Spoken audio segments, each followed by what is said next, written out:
उत्तर से दक्षिण तक, पूर्व से पश्चिम तक, हर बड़ी सड़क, हर बंदरगाह, हर बिजली लाइन दो नामों से जुड़ी है। पहला मुकेश अंबानी, दूसरा गौतम अडानी।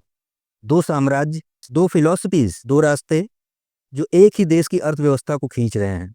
लेकिन सवाल है, क्या भारत की अर्थव्यवस्था अब दो ध्रुवों पर टिक गई है? अगर एक डगमगाए तो क्या पूरा देश हिल जाएगा? पिछले 30 सालों से भारत की कहानी बदल गई। 1991 के बाद निजी कंपनियां उभरी, दूरसंचार, बंदरगाह, ऊर्जा, तेल, गैस, हर जगह स्पेस खाली था। और इसी वैक्यूम में दो परिवार ने पूरा लैंडस्केप बदल दिया। अंबानी जी, पुराने इंडस्ट्रियल इंडिया का चेहरा, पेट्रोकेमिकल से शुरू होकर टेलीकॉम की दौड़। अडानी जी, नए लिबरलाइज इंडिया का चेहरा, पोर्ट्स, पावर, कोल, इंफ्रास्ट्रक्चर। जहां सरकार की पहुंच नहीं, वहां अडानी पहुंच गए। आज भारत के लॉजिस्टिक्स से लेकर टेलीकॉम तक, रिटेल से लेकर एयरपोर्ट तक, इन दो साम्राज्यों की छाप हर जगह है। एक आंकड़ा काफी है, एनएससी की लिस्टेड कंपनी की कुल मार्केट कैप में इन दो ग्रुप की वेट कई इमर्जिंग इकोनॉमी की जीडीपी से भी बड़ी है। अब समझते हैं दो स्तंभ आखिर काम कैसे करते हैं। इन साम्राज्यों की असली ताकत सिर्फ पैसा नहीं है, नेटवर्क है। सरकार, ग्लोबल मार्केट, सप्लाई चेन, विदेशी इन्वेस्टर्स, मीडिया, हर जगह प्रभाव।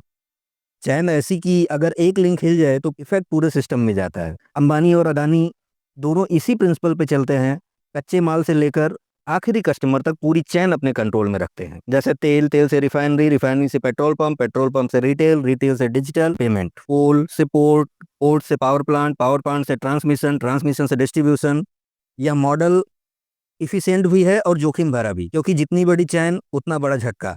अगर एक जगह गड़बड़ हो जाए तो दोनों ग्रुप्स ने ग्रोथ का शक्तिशाली हथियार इस्तेमाल किया, कर्ज। कंपनियों का डेप्थ इतना बड़ा है कि छोटे देशों की पूरी इकोनॉमी से भी बड़ा है। मतलब हाई लिवरेज इक्वल टू तेज ग्रोथ। लेकिन हाई लिवरेज का मतलब हाई रिस्क भी। ये कंपनियां नीतियों को बदलती नहीं, लेकिन नीतियों को सबसे पहले समझ लेती हैं। कहाँ इन्वेस्ट करना है, कौन सा सेक्टर खुल रहा है, कहाँ फ्यूचर डिमांड बढ़ेगी, और ये रीडिंग ही है इनकी असली ताकत। अब आता है असली ट्विस्ट, वो मोड जहां दो ध्रुव देश के भविष्य को डिफाइन करने लगते हैं। जब एक सेक्टर में एक ही ग्रुप डोमिनेंट हो जाता है, जैसे पोर्ट में अदानी या टेलीकॉम में जियो, तो देश का बिजनेस लैंडस्केप मोनोपोली ग्रेडियंट में बदल जाता है। छोटे प्लेयर गायब, फॉरेन कंपनियां डरती हैं, रिस्क बढ़ता है। इंडियन रिपोर्ट ने दुनिया को तो हिला दिया था, कुछ ही घंटों में अरबों की मार्केट वैल्यू गायब। और हर इंडियन इकोनॉमी वॉचर्स ने एक ही बात सोची, क्या भारत की अर्थव्यवस्था एक कॉर्पोरेट शेयर से हिल सकती है? ऐसी ही चिंता जियो के टेलीकॉम डोमिनेंस में भी दिखी।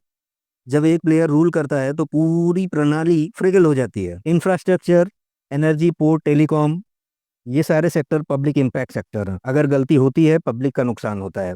अगर मुनाफा होता है तो लाभ प्राइवेट हैंड में जाता है। और यहाँ पैराडॉक्स बनता है, इंडिया ग्रोथ, भारत की अर्थव्यवस्था के लिए इसका क्या मतलब है? कम कंपटीशन मतलब महंगी सेवाएं, ज्यादा कर्ज, national financial risk, small business में दबाव में, स्टॉक मार्केट एक न्यूज से हिलने लायक। सबसे बड़ा डेंजर है इकोनॉमी, जहां ग्रोथ दिखती तो है लेकिन कंट्रोल कुछ हाथों में सिमट जाता है। ये कहानी अदानी वर्सेस अंबानी की नहीं, ये कहानी उन ध्रुवों की है जो आज हर विकसित देश में बन चुके हैं। ये चाइना में भी ऐसा है, अमेरिका में भी ऐसा है, और रूस में भी। कहानी सिंपल है, जितनी बड़ी इकोनॉमी उतने बड़े प्लेयर्स। लेकिन सवाल यह है, क्या भारत अपनी इकोनॉमी को इन दो ध्रुवों के बीच संतुलित रख पाएगा, या एक दिन शक्ति सिस्टम से भी बड़ी हो जाएगी? आपके हिसाब से ये दो साम्राज्य भारत की ग्रोथ के इंजन है या खतरा? नीचे कमेंट में जरूर बताइए।